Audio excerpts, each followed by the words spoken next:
If you don't know, right here, Wilbur Soot, Mr. 5.8 million goddamn subs on YouTube, leader of the band Lovejoy. Last February, a couple months ago, Shubble, his girlfriend at the time, or former girlfriend at the time, she came out and made some heinous allegations of him abusing her, right? And let's give Shubble just a little bit of clock right here to tell her abuse story, if you will. You know what I'm saying? Just a little reminder. We're not gonna play everything, but we're gonna play some of it. When I hear about physical abuse, I think of hitting. I think of hitting and punching. So I thought that this wasn't violent enough to be abuse. Okay, I thought that it was just like a constant accident that he kept hurting me. But he's not hitting me. And it didn't start as something that he did to hurt me. He had this habit of biting, which is so weird to me now, but he said that he had had this habit since he was a kid, and even his mom said that that was true. And he said it was just affectionate, and that might have been, I mean, I think that might have been true maybe at the start, but I also feel that I have good reason to believe that every part of it was a lie, but that's just my personal opinion. And I had no problem with just biting. That isn't even the most uncommon thing. But he did mention something early that I should have taken as a red flag. All right. He told her, hey, just want to let you know, I appreciate that we're dating. In full transparency, I do like to bite. I like to bite. And she's like, oh, cool, great. You can bite me. She's about to talk about how she consented to him biting her. And he wanted to make sure that I was okay with him biting me because he didn't want me to come back later and say that he abused me, which I thought was really weird considering he had never hurt me before. And so why would I call it abuse? And why was he thinking about that? And I thought he was being sweet, checking on me to make sure that I was still comfortable. But of course I was, because he hadn't hurt me. And why would I think he ever would? Okay. And then he did for the first time by accident. And I don't specifically remember the actual first time that he bit me too hard by accident because I didn't think that it would be significant. I thought that it would only happen once. And he started biting me more and more over a period of time, sort of throughout the whole relationship. And accidents of him biting too hard and really hurting me happened more and more frequently. All right. So she's going to go on to say that she had a safe word. Okay. Let's get to her talking about what would happen when she would say her safe word. Thing that he said, he definitely did say. And then he would say something like, how are you so sure you're remembering correctly? Why are you always right? And he definitely said the things that I heard him. Hold on. Because I'm good at remembering words. And especially his wording, I became really good at remembering because he was constantly contradicting himself. And I would notice, but most of the time it wasn't worth picking a fight over. But he would fight me on it sometimes because I would point it out.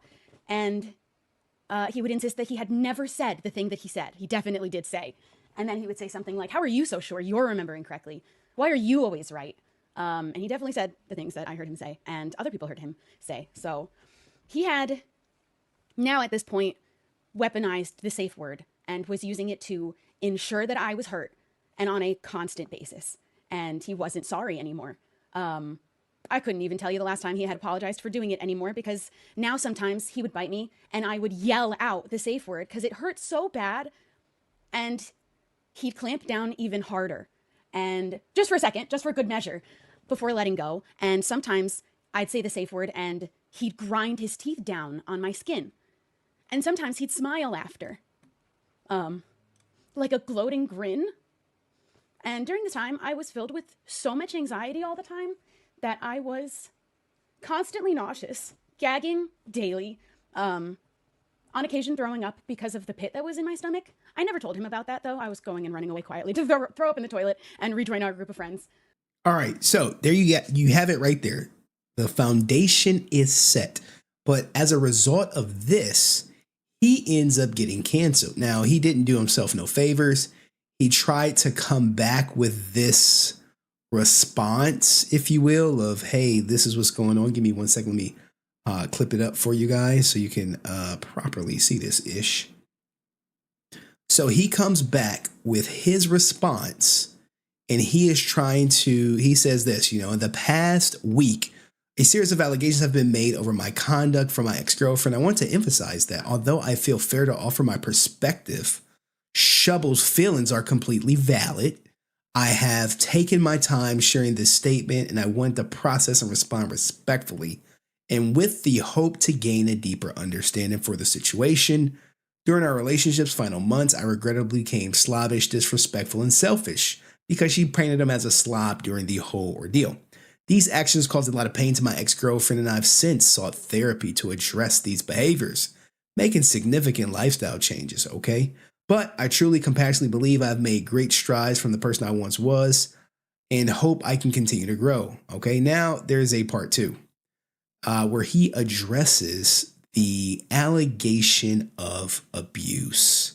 And this is where he kind of, in my opinion, shoots himself in the foot, because we live in a world where if you don't explicitly say you didn't do it, then everyone is going to look at you like you did that ish. Okay, no matter what.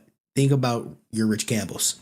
The allegation of abuse, particularly in one form of biting, deeply shocked me. Throughout our relationship, I understood from our numerous conversations and text message exchanges on the subject that this behavior was consensual, playful, and reciprocally enjoyed. I truly believe those personal message exchanges reflect mutual affection and understanding. Out of respect for Shubble, I choose not to publish them. This is what everyone has an issue about. The fact that he will not publish the messages that shows it was consensual. Now, as a result of this going forward, Dream would come out and basically kick his back in, who was also one of these Minecraft streamers, and side with Shubble, sight unseen. Now, recently, my man is trying to make a comeback, and here is his message. I'm back from my break. I just want to make this quick video to briefly talk about what the four of us at Lovejoy have planned for the rest of this year. But first, I wanted to mention some stuff was said about me on the internet a couple of months ago. And if you haven't already seen, I responded back in February. That response is all I want to say on the matter for now. And yeah, I'd much rather talk about what the plan is for us going forward. As you see, he like, yo, Shubble said some ish about me back in the day. But, you know, I'm not going to address that now. But let me tell you about my band that's about to go on tour. So going into summer, we're going to be doing a tour of Australia. So if you live in Australia and you want to see Lovejoy play live, we really hope to see you there. In a couple of months, we'll be releasing our new single, I'll Look Good When I'm Sober, which we've been working on for ages now, and we're really excited for you to hear it. And of course, we're very excited to get back into the studio, writing and recording, and we'll show you what we've got when we've got it. But yeah, I hope you're all well, and I'll see you soon. All right, so I'll see you soon. Now you're like, oh, well, he's back. Well, what about everything he lost, right? So you look at the Lovejoy subscribers. This is his band. They lost 40,000 subscribers as a result of her saying that he bit her too hard or behind her threshold. Monthly followers gained on Twitter. They lost 81,000. So you start seeing this, you're like, God damn. Monthly subscribers gained. They lost 170,000. I believe this is him. This might be YouTube. Yeah, you know what I'm saying? And salute to my man Classy, A1 since day one, 14 months in the game. Let's go. Salute to you, Classy. But his YouTube channel lost 170,000 subscribers. Now, when you lose these subscribers, guys, let me tell you something. This is your active base. You have 170,000 people who are probably going to watch anything you put out no matter what. Hence, allegations come out, boom, over, done. All right. Also, he lost 227,000 followers on Twitter. So the cancellation, you see the negative impact route. You would think that all is done, right? No. Nope. Wrong. Shubble came back. Shubble came back. She spun the block on this ninja and was like, I will be damned if you have any ounce of career after you've bit me behind my threshold plenty of times. Plenty of times I said the safe word. I know I could have walked away, but I couldn't. For some strange reason, I kept coming back to get bit. I know I could have told you, but I didn't, as she self-admittedly. So now she's coming back to clear up the story to further villainize WIlbur Soot. Let's hear what she has to say. What's happening is he is doubling down on this apology. I want to talk about some of it because I feel like it's right in front of you, a very deliberate, malicious action that shows you who he is, and it has been overlooked because it was manipulation. And I want to talk about that a little bit. I want to talk about how everything that I said was acknowledged and not denied, not even a single detail, literally not a single detail. Whoa. I think there was one detail that he did deny, where he did say he thought it was consensual. So we do have this thing about consent. You know what I'm saying? It was like, hey, I thought this was consensual. And I see my man Classy out there. Yeah, he dropping. He like, look, man. I got money. Guys, if you want to catch up with Diddy, or you want to get your music played, or you following the YSL case, because I did see him drop a video, free YSL still out there. Go follow my man Classy out there, man. You catch him on Fridays. Friday shows be lit. His morning shows is lit. Salute to Classy. Thank you, man, for the generosity. Appreciate it, man. But as you see, she's like, hey, everything was, he agreed with everything. Well, basically he said, nah, that shit was consensual. You enjoyed it too. But let's let her continue to cook. And I want to clarify that because there was only one but. But I thought it was consensual. I thought the biting specifically was consensual. I thought the biting was consensual. I never said otherwise. I never said that it wasn't. That was not the issue. That's close to the issue. It is completely changing the story right in front of your face. All it would take you is going back and watching that again or read this transcript.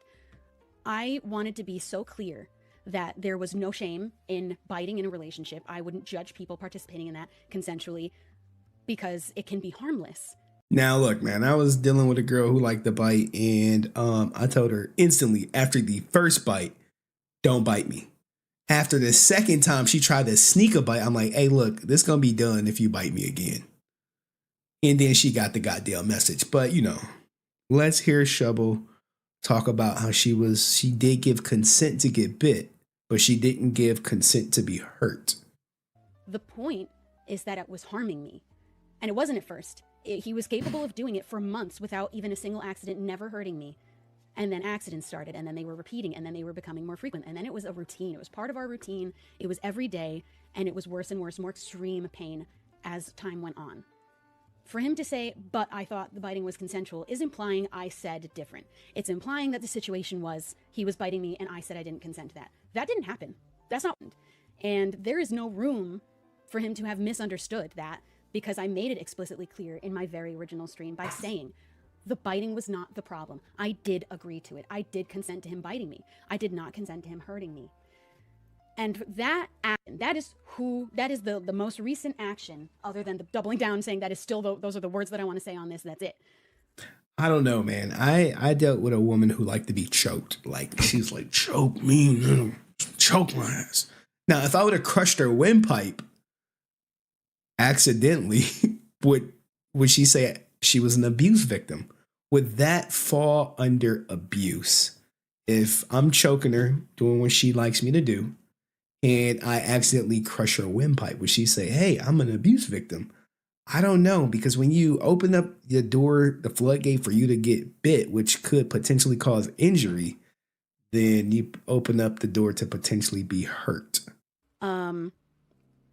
We need to acknowledge that happened. That, I believe, if you look at it from all angles logically, can only mean a few things as far as intention go. One, he believes me consenting to biting is the same thing as consenting to being physically harmed. That's such a dangerous precedent to even be potentially implying. And in your face, reminder, all you have to do is go listen to my stream. It's not taking my word for it. It's comparing what he is implying I said to what I actually said, and they do not match. Consenting to biting is not inherently consenting to being harmed, because biting can exist without harm. Yeah, but God, man, but you still putting yourself at risk to be harmed.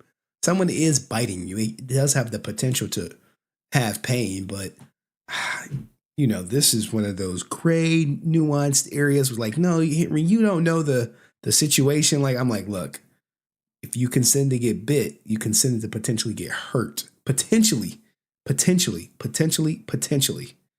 And that is okay. And I was okay with that. I was very, very clear about that.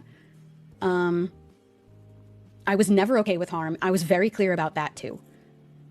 Or two, the other possible. Okay, so here we go. Let me play devil's advocate, or as some would say, victim blame. If you made it clear that you didn't want to be harmed and he harmed you the first time, what happened next? What about the second time or the third time? As you said, it just kept happening.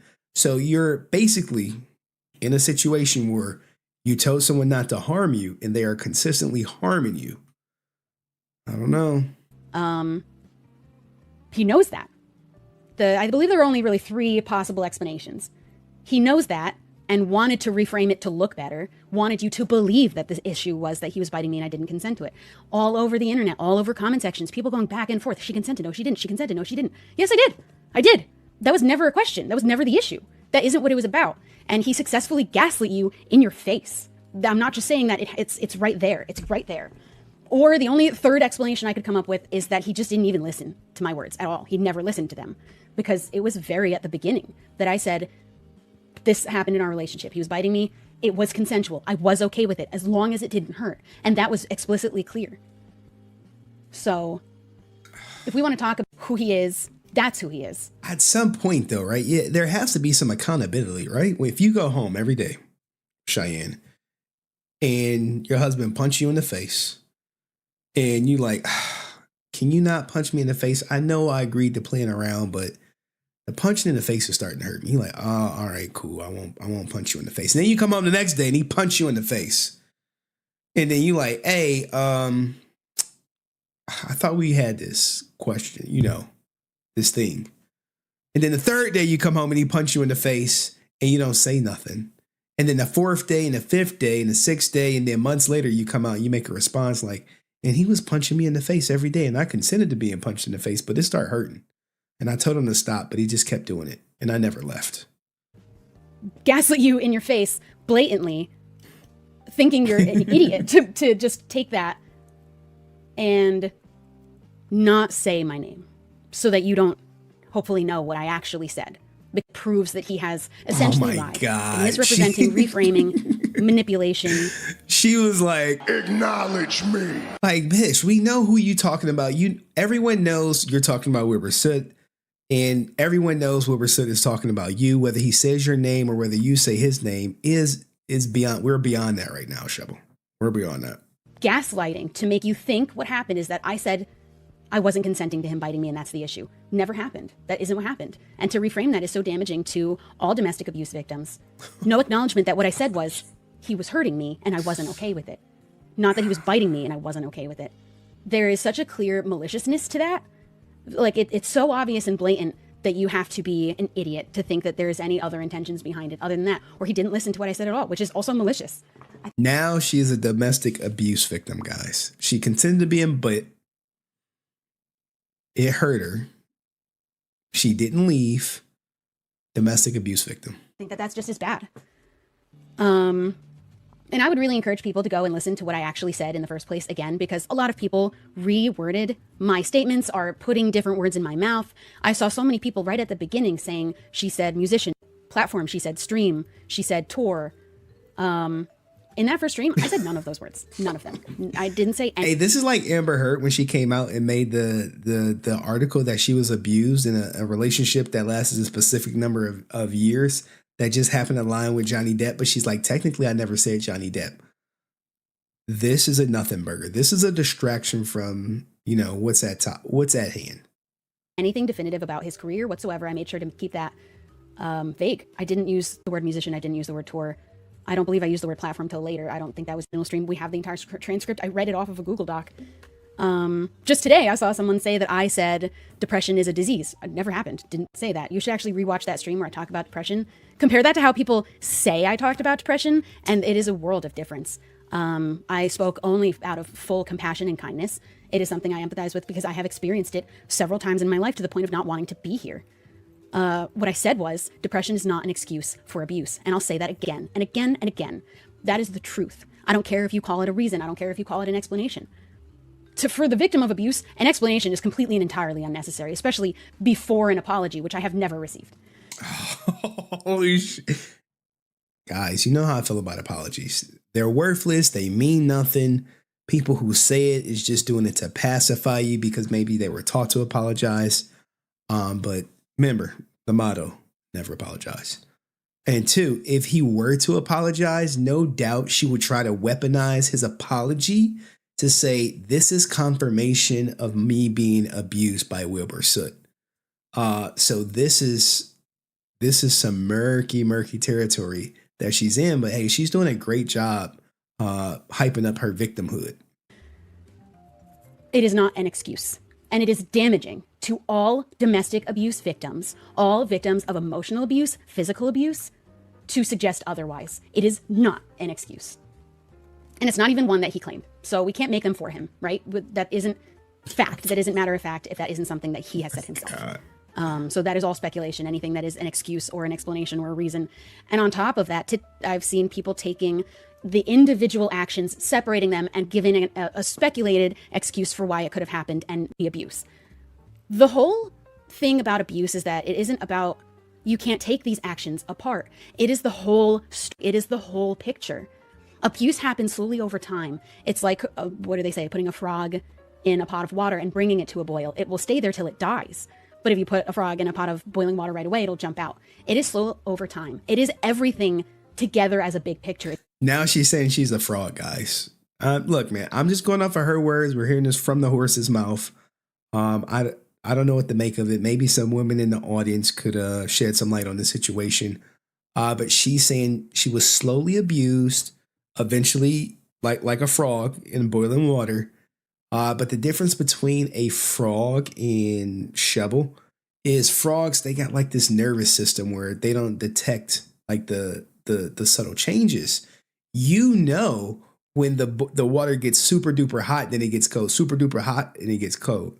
But people playing the world's smallest violin for like Jesus. It is what it is, but I want to have some sympathy for it, but at the same time, you have to protect yourself. You have to be part of the rescue mission if you're truly in need of help. It is all of the actions as one. This is all just really important information for me to repeat because I care about victims of abuse. I care about this being taken seriously. I care about people talking about abuse accurately. No. I've seen people say, no, she cares about the cancellation of WIlbur Soot. This is revenge. This is, hey, how dare you have a career? Hey, how dare you come back? How dare you not acknowledge me? Acknowledge me. How dare you not name me in your apology? This is someone who cannot move on. Now, if he goes on to Australia and his tour is successful and is back to business as usual, she will drop a part 3. Take my story as full truth and say that it is not abuse simply because they don't believe biting can be abuse, they're implying. Biting does not equal abuse inherently. Again, biting can exist without harm. Never the issue was biting. We can entirely remove it because it never mattered that it was biting. He was hurting me. It doesn't matter how. Today. It doesn't matter that it was an unconventional mean. It was against my will. You can know that it is intentional because it escalated and it was repetitive.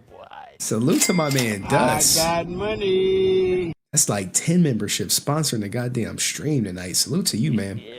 If you get a membership compliments of Dust, you have an obligation. You have to spam his goddamn emoji. Yeah, boy. All right, you got to spam it as a thank you. Those aren't an accident. They don't happen by accident. And on top of that, he did it in front of everyone we knew. And I said that, and people are like, their friends are believing her at her word. That's also speculation. You can't decide why my friends are believing me out of just with no information. If I'm with somebody, if I'm out with my friends and he bites his girlfriend and she laughs that shit off and goes to the bathroom and comes back like nothing happened, I'm like, yo, they into some weird shit, man. Hey, but good for them though. They got their biting thing going. Let's keep it going. Information. That isn't happening. That isn't what happened. Every single one of our shared friends saw him do it. All of them. Literally everyone. He did it in front of everyone we knew on a regular basis, constantly, even daily in front of other people. He did it in front of his family. He did this in front of all of the people that we shared as friends, in front of my friends, in front of his friends, everybody. It was just known about our relationship by everyone we knew. It was seen by everybody. Not him biting me, him hurting me. A very clear distinction between those two things. Oh, not him biting, him hurting. Salute to you, Laura. Thank you for gifting a membership. Did someone grab that? Did someone snatch it up? Shout out to M. Barapanda. You know what I'm saying? Salute to you, M. Barapanda. Because if I ever needed to say that safe word out loud, what it meant by his design was that I was in extreme pain. Not just a little pain, not moderate pain, extreme. My limit. The limit before I thought he might break my skin. That's what it meant. That's what he designed it for. That is not proper use of a safe word. I understand that now. What? It also... All right. Okay. Look. I've used a safe word in 2 incidents. One, when I was dating a girl who liked to get choked, she would tap the hands. Boom, boom, boom, boom, boom, boom, boom. Hey, loosen up. But the thing is, she wanted to get choked to the point where she almost passed out, but not necessarily passed out. I'm like, okay, just tap my hands. And then we would do some other freaky stuff. The word was hippopotamus. You say hippopotamus, then I back up. You know what I'm saying? But that was the safe word. I wasn't like doing it until she said hippopotamus, but hippopotamus was, hey, I'm at the threshold for whatever we're doing. Please stop. And I'll be like, all right, cool. You know what I'm saying? That's just how it works. Safe word indicates stop. Now she's trying to say, she's deducing that, hey, he intentionally bit her so she could say the safe word. At this point, if someone is doing something intentionally to you, and women, take notes on this. Hopefully my daughter's watching. If someone is habitually stepping across your line, you need to stop the activity. Stop all completely. Not like, oh, well, he's gonna, take it easy next time. Nah. Stop the activity completely. He's already showed you that he's going to continue to test your boundaries. You don't want to be with someone who's constantly testing your boundaries. Like when she would tap them hands, I'll ease up. But at the same time, she would give me that look like choke me harder. And I would just go and I'm like, all right, this good. And she was a little light bright, so I couldn't like go too crazy because I didn't want her to have like fucking handprints around her neck and shit. But it's just a delicate balance. But the safe word is the proper way to go. Just its existence inherently tells you that he was completely okay with hurting me to all other degrees. And I wasn't okay with any of it. I was not okay with being harmed at all. Didn't say that. There's no text message in existence. There is only actually a message where at the very first mention that I find out he is someone who bites before I ever met him. Release the messages, Shubble. Release the message. Release the messages. My first statement about it is that it may never hurt. He may never bite me and it hurt. It has to always not hurt. So if we want to talk about, it's just funny to me that you can say, I thought this was consensual. I have texts to prove it. I said it. I said it myself. And I said it again and again after as well. Not the issue. Was never the issue. It is manipulation. That was manipulative right in front of your face. So if you want to believe he's changed, that's who he is. That was the last thing he did. And then he doubled down on that fuck-ass apology. So that's who he is. Tried to manipulate you and is really still hoping that it works out so that he... He did say sorry for being a slob, not necessarily sorry for biting you. He, like you said, the biting was consensual and mutually enjoyable, as in she enjoyed the biting. Can carry on and not change. Because the truth is, he has not been in consistent therapy. His friends know that. He admitted openly to them that he had to start seeing a new therapist because he lied too much to his first one. And they're accepting of that. That is okay. They want him back to work. They don't think that it's important to insist he do any significant amount of therapy first. Hell, a year at minimum. It isn't important for them to stay in his life for him to change. At this point, that's very clear. And I don't think that's a friend. I don't think those are friends. I think that's using him. And I think that's how I feel about it. That's how it looks for me. My goodness. If you're going to insist on keeping somebody that's done such horrible things in your life and be around them and support them, at least your job is to insist that you are seeing them be better. You are seeing actions that are showing they're better. He is making the same excuse as before. He is doubling down on his manipulation. No. He's letting you know, I'm not even addressing your ass. I am moving on. I'm going back on tour because I think what people forget that with us being on YouTube, we're kind of like in a vacuum, right? But the everyday Lovejoy concert goer is not on YouTube. They probably have no idea Shubble exists. You got the people who unsubscribe instantly to the band and his personal account, but his fans are in the millions. So in the grand scheme of things, his tour may not be super duper impacted per se. You may have a couple boos here and there, but I think he's going to persevere and he's going to bounce back and he's going to push through it all. And you said, do you think there's any intellectual capability behind her eyes? I don't know, perhaps, but right now she's in her victim Olympics and she wants to be the face of abuse or domestic abuse. But her story, in my personal opinion, is just not as compelling as some of the people who were without a shadow of a doubt abused. You see what I'm saying? Where hers is kind of like some people believe her, some people don't. When it's like that, it's like, I don't know, Shubble. That's who he is, and that's okay with some people. It's not okay with me. And let's not forget her ass was supporting Katie Bugs or whatever when she was going through the George Not Found shit. I think that matters. I think that the damage that causes, not just to me, but to all victims. It was never about me. It was never about him. I came out and I shared my experience with abuse because it was about abuse. And people had the nerve to say, she should have handled this in private. I have a question. What was to be handled in private? Me sharing that I had been abused so that people can learn signs, so that people could be potentially saved, should have been handled in private? That's weird. That's a weird thing to say. Not only that, to insist that a victim cannot speak about their experience if there's even the smallest chance that you can find out who did it, because the privacy of the abuser is more important. I don't agree with that either. But also, I will never speak to him again. To say that victims have to face their abuser. Now, remember I told you my ex-wife accused me of emotional abuse? Here is a definition of it. And this is kind of like the same definition I was given. Domestic abuse, guys. Let's educate ourselves, if you will. Is also called intimate partner abuse, can be defined as a pattern or a behavior in any relationship that is used to gain or maintain power and control over an intimate partner. Emphasis on this: maintain power over intimate partner. So sometimes when people say they're abused victims, look for if this was happening in their relationship. Sometimes, hey, people put hands on, equal rights, equal left to ensure compliance for one party or another. And let's get back to Shubble cooking. Go on, girl. Finish it out. Finish strong. Finish strong. In private, and they're not allowed to talk about their experiences if you could know who did it or at all. I'm really not sure what they mean by that, to be honest. It doesn't look good. It's not a good statement to make. But I came out, I shared experience that I had, and the person who did it said, yeah, I did it. Denied none of it. The only but they gave only reaffirmed something I had already said. So. Well, here's the thing, right? She feels like she was hurt and abused, where he is like, no, I was just doing what we normally did.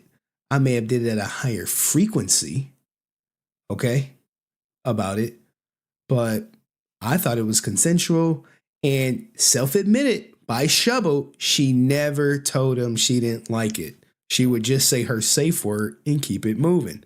Her words, we didn't got 2 testimonies from her, and she doubled down on the fact that, yeah, she didn't tell him. So, and sometimes in these relationships, people want, oftentimes women want men to be mind readers. You should have read my body language. You should have known I was upset.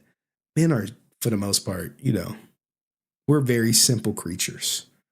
We go by what you tell us for the most part. We don't know if it hurts until you say hippopotamus. You know what I'm saying?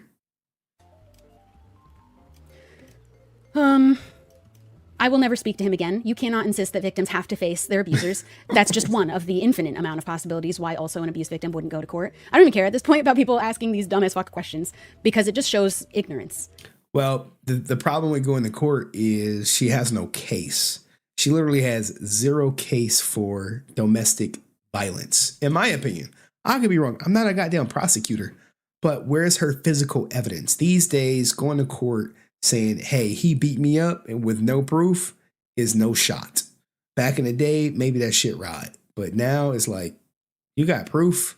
Because how do we know you just not some bitter scorned ex-girlfriend out here to ruin your boyfriend, your ex-boyfriend's life with these allegations said on a public platform, knowing that it will get picked up and it will have an impact on him, likely negatively.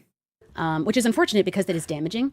But if at that point you don't have critical thinking skills to come up with even a single reasonable explanation in this day and age, 24, you're ignorant. You shouldn't even be involved in this conversation because of the damage it causes to be that ignorant and not be able to think of one potential. I will never speak to him again. I will never forgive him. I do not have to. It doesn't matter if he changes or not. I will never have to. Not only that, I have not been apologized to for it. So I don't think you get don't hold your breath for an apology. At this point, why would he apologize? What does he have to gain from it? It just draws more attention to the situation. She'll go on another live and say, hey, he apologized. This is what he said. This is how I feel. And the cycle will continue. Like I said, if his tour does well, we will get Shubble Part 3. Yeah, I'm saying Shubble Part 3. I would have to have been acknowledged, and I wasn't. And that's how I feel about it. This was important for me to remind people these details. This was seen. It was so important for me to share my story the way I did as well. I said very clearly that is not the whole story. That is not everything that happened. That is simply the physical abuse side of things. And as well, it was just the things that everyone saw. I didn't want there to be room for it to be denied because everyone saw it. And it was exactly as I described. Not only that, also, I feel like one other that's pretty confirming of my story is that I shared that I had made a anonymous Reddit post from an account that I deleted and threw away. I think we covered that Reddit post in the original video. I thought it was unfindable. I deleted the post. I deleted the account.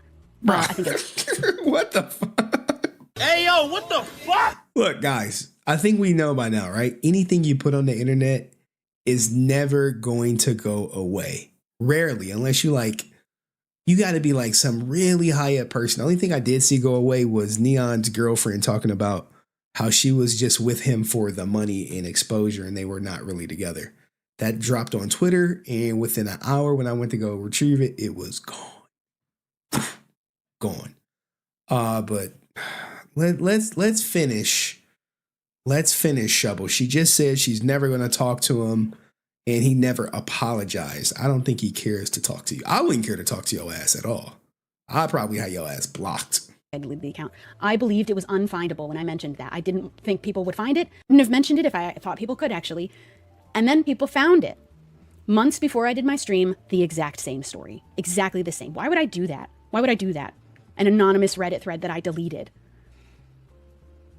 And you know that story is mine because of that very specific detail about the safe word, but there are a dozen other stories very similar to it. And exactly that, those actions that I described are abuse. That is just the way that it is. Even if the person doing it didn't intend it, didn't think, I'm going to abuse this person now, it doesn't change what it is. Ah, look at Shubble. Okay, score 1 for Shubble. Is that a mason jar? It looked like one. Accurate about abuse is no, it doesn't change what it is. Hey, we give her a point for a mason jar. She keeps going on because it's going to get attention. It's going to get picked up again. She is going to be forever attached to him. So 10 years from now, let's just say his band blows up. She's always going to come back and be like, he bit me past my threshold. I said the safe word and he bit down harder and grinned. Accurate about abuse is the number one most important thing for me on this whole entire issue. I'm only the most bothered by people saying this isn't abuse for whatever reason. You are not allowed to cause physical harm to your partner to any degree against their will. It doesn't matter how. The method of causing physical harm is irrelevant. Now, when it comes to abuse, though, like would a would a jury consider what she experienced abuse? That's the question. If she were to call the cops and say, hey, he bit me, would it be considered abuse? The answer is no, because she consented. She consented to get bit. The fact that he bit her beyond her threshold, I don't know if that's going to fly with a jury as abuse. Now, if she says, no, I never gave consent and he keeps biting me, there you might have a case for some domestic violence. And it's exactly why I wasn't sure. I didn't think it was violent enough, but it was extreme pain. That's what it meant for that word to be needed. So I just wanted to repeat those things so that people could remember. See? And also, see, hey, I wanted to repeat this so people don't forget. I think you should watch that stream where I talk about depression, because I do think it's very informative. It's very educational. It's very matter of fact, speaking about a mental health issue that I have experienced. And if you watch that and compare it to the way people spoke about how I talked about depression, they don't line up either. And I just would really encourage you, if people say I said something, you should demand to hear it come out of my mouth. And if they can't come up with the clip where it was said, it never happened. There are so many things people said I said and it never happened. Even people supporting me, just misspeaking, saying I've said things that never happened. And you are exactly right, the little owl. Oftentimes, 100% of the time, I would say probably not 100% of the time, but at least like a high percentage, when they have no case, they go to the court of public opinion. Trust me, you don't think people been saying I'm emotional abusive and narcissistic abuse and they're a survivor? Absolutely. Because they cannot say, hey, it just didn't work out. No, they incapable of saying, hey, we both kind of did some things that was not up to code and it just didn't work out in the end. But there you have it, guys. Shubble's revenge on WIlbur Soot, part 2. And I imagine you give it a little bit more time, we will get a part 3, because anytime he pops his head out, she's going to be like Jack in a Box coming out to say, hey, remember, he bit me. I gave him consent, but he was hurting me. I gave him consent to bite me, but not hurt me. What do you guys think of it? Let me know in the comments section, and I'll see you next video. Peace.